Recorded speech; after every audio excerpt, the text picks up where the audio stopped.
আজকের যে ব্রেকফাস্ট রেসিপিটা আপনাদের সামনে শেয়ার করব, এটা যারা ওয়েট লস জার্নিতে আছেন তাদের জন্য ভীষণই উপকারী। তো কিছুটা নিয়েছিলাম গুঁড়ো করা ওটস, বেসন, গ্রেট করা লাউ আর তার সাথে গাজর আর বেশ কিছুটা মশলা দিয়েছিলাম। জিরের গুঁড়ো, ধনের গুঁড়ো, কাশ্মীরি লঙ্কার গুঁড়ো, লবণ একত্রে মিশিয়ে এর মধ্যে আমি দিয়ে দিয়েছিলাম। আর কেটে রাখা কাঁচা লঙ্কা, গ্রেট করা আদা, ধনেপাতা দিয়ে বেশ ভালো মতো করে মেখে নিয়েছিলাম। আর ফ্রাই প্যানের মধ্যে দিয়ে দিলাম কিছুটা ঘি। চাইলে আপনারা বাটার বা তেলও ব্যবহার করতে পারেন। লাউ এমনিতেই স্বাস্থ্যের জন্য ভীষণ উপকারী। লাউয়ের পরিমাণটা একটু বেশিই দিয়েছি, লাউ আর গাজরটা।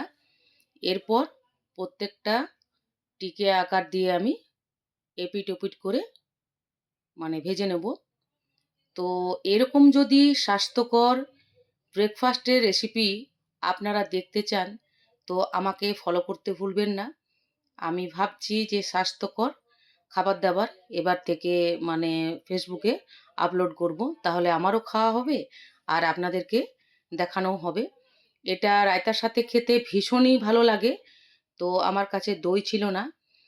তাই আমি টমেটো কেচাপের সাথেই খেয়েছিলাম। তো এত সুন্দর লাগছিল কি বলবো! দুর্দান্ত টেস্টি।